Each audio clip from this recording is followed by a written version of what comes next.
سبح اسم ربك الأعلى الذي خلق فسوى. والسلام على سيدنا محمد ومن تبعهم بإحسان إلى يوم الدين. أشهد أن لا إله إلا الله وأشهد أن محمدا عبده ورسوله لا نبي بعده.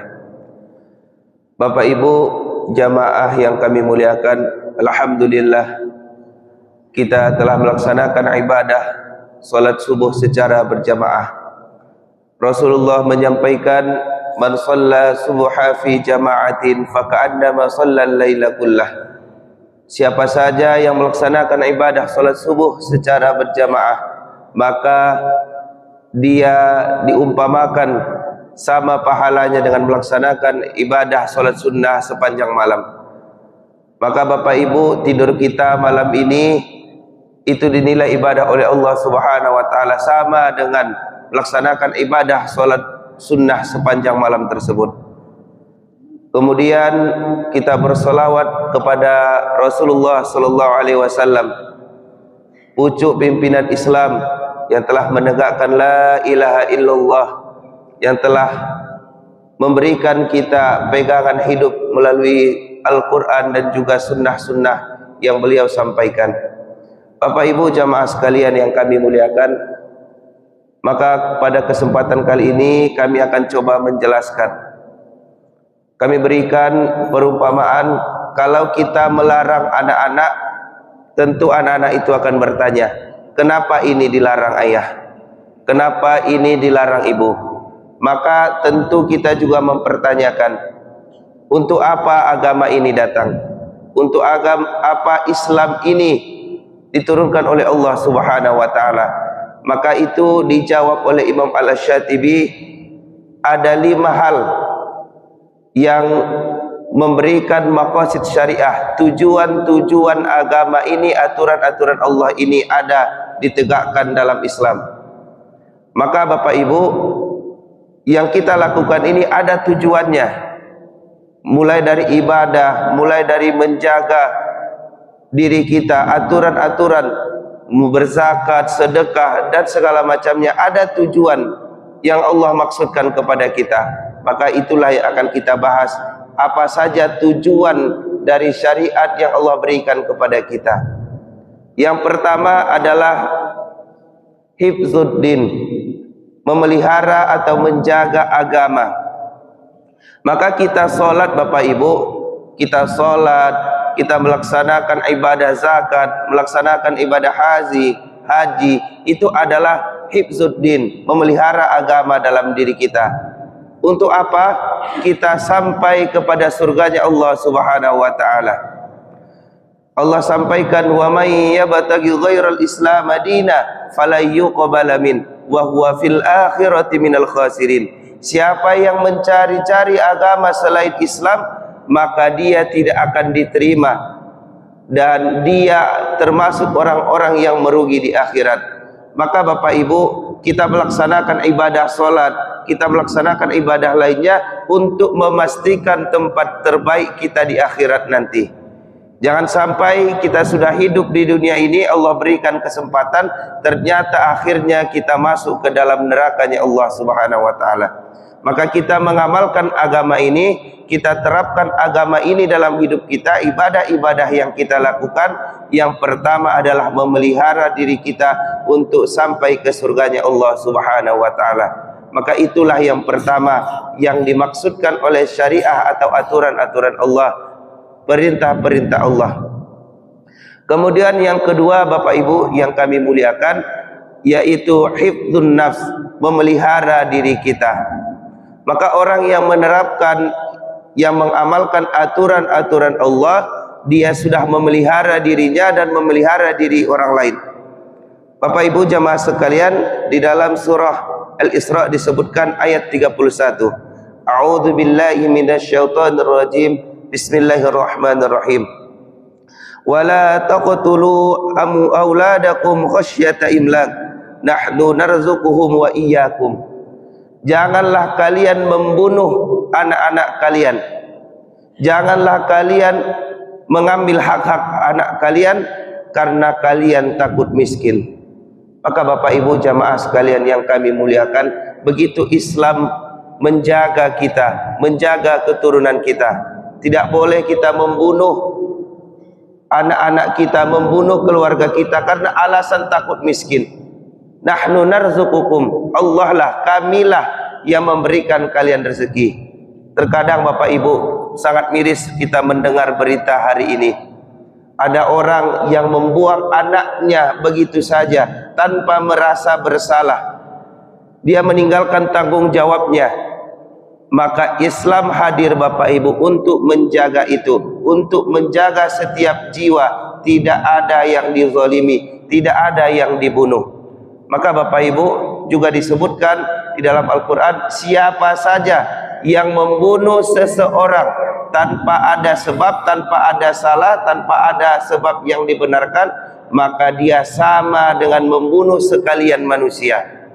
Maka Bapak Ibu, itulah yang kedua, maqasid syariah atau tujuan aturan Allah ini untuk menjaga diri kita, menjaga setiap jiwa manusia. Bapak Ibu jamaah sekalian yang kami muliakan, kemudian yang ketiga adalah hifdzun nasl, yaitu menjaga keturunan. Di dalam surah Al-Isra juga disebutkan, wala taqrabuz zina innahu kana fahisyah wa sa'a sabila. Jangan kalian dekati zina, karena itu adalah fahisyah, sesuatu yang keji, wa sa'a sabila, dan seburuk-buruk jalan. Bapak Ibu jamaah sekalian yang kami muliakan, maka agama ini, aturan-aturan yang Allah berikan, salah satunya adalah menjaga keturunan kita. Jangan sampai ada kerusakan di nasab atau jalur keturunan kita. Kenapa Bapak Ibu yang kami muliakan? Kalau seseorang itu sudah berzina, sudah melakukan yang diharamkan oleh Allah Subhanahu wa taala, bisa saja terputus keturunannya, terputus nasabnya. Semisal seorang perempuan yang lahir dari orang tua yang berzina, maka ayahnya tidak berhak untuk menjadi walinya. Maka tidak ada pengakuan, tidak ada boleh dia mengakui anaknya lagi, walaupun jelas-jelas itu lahir dari rahim ibunya dan itu jelas-jelas anak dari si suaminya. Tetapi itulah Islam menjaga keturunan, silsilah keturunan itu harus dijaga. Bapak Ibu jamaah sekalian yang kami muliakan, kemudian apalagi yang keempat adalah hifdzul akal, yaitu menjaga atau memelihara akal. Maka aturan-aturan yang Allah berikan kepada kita, yang Allah sampaikan kepada kita adalah untuk memelihara akal kita. Wala taqrabus salata wa antum sukara. Janganlah kalian dekati solat, jangan kalian laksanakan solat sedangkan kalian dalam keadaan mabuk. Maka Bapak Ibu, agama ini, aturan ini yang Allah berikan kepada kita untuk memelihara akal kita. Orang yang mabuk, orang yang memakai narkoba, narkotika, itu pada akhirnya akan rusak akalnya. Makanya Allah mengharamkan narkoba. Allah haramkan sesuatu yang buruk tersebut supaya akal kita tetap sehat. Bapak Ibu yang kami muliakan, kalau orang sudah memakai narkoba, akhirnya rusak akalnya. Ketika sudah rusak akalnya, akan ada keburukan-keburukan yang dia lakukan. Orang gila kok mengganggu Bapak Ibu. Kadang lah lausi orang, kadang lah bunuh orang. Itu Bapak Ibu, makanya aturan Allah ini, syariat yang Allah berikan kepada kita untuk menjaga hal tersebut. Jangan sampai seorang muslim, seorang mukmin mengkonsumsi narkoba yang membuat otaknya bisa rusak dan menjadi gila. Bapak Ibu jamaah sekalian yang kami muliakan, kemudian yang kelima, aturan-aturan Allah ini adalah untuk hifdzul mal, memelihara harta kita. Bapak Ibu disampaikan di dalam Al-Quran, wala taqrabu malal yatama illa billati hiya ahsan.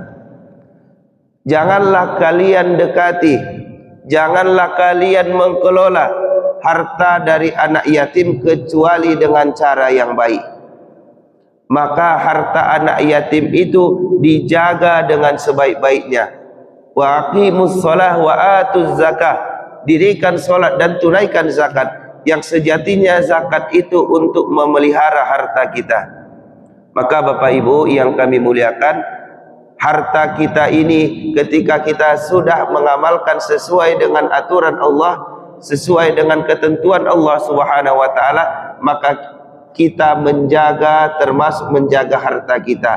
Jangan sampai kita mengambil hak orang lain, yang itu bisa menjadi kezaliman bagi orang lain dan juga bagi diri kita. Jangan sampai ada harta yang tidak bersih masuk ke dalam harta kita. Maka aturan Allah itu adalah menjaga harta kita dari sesuatu yang diharamkan oleh Allah. Bapak Ibu yang kami muliakan, maka 5 hal ini harus kita jaga dalam diri kita, harus kita perhatikan dalam diri kita.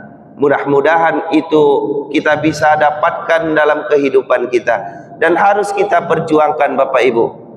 Itu adalah kehormatan kita. Kalau agama kita dihina, maka kita harus membelanya. Karena itu adalah kehormatan bagi kita.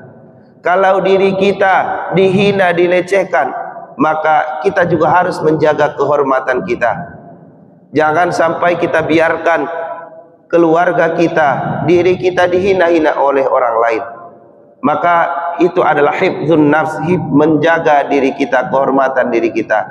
Kemudian hifdzul akal, kita tidak bisa untuk membiarkan orang menghina akal pikiran kita. Kita disebutkan bodoh, pakak, segala macam. Kita harus membela diri kita.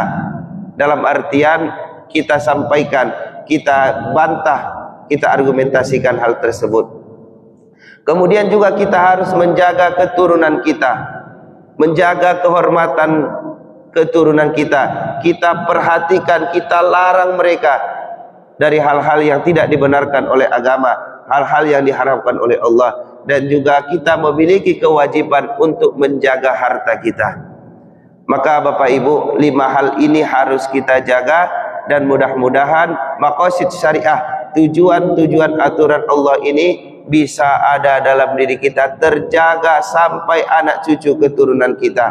Yang 5 hal ini bisa sampai kepada nasab kita yang terakhir, dan sampai nantinya di hadapan Allah Subhanahu wa taala, kita dengan keluarga kita, dengan harta kita, dengan apapun itu yang Allah berikan kepada kita, bisa kita pertanggungjawabkan.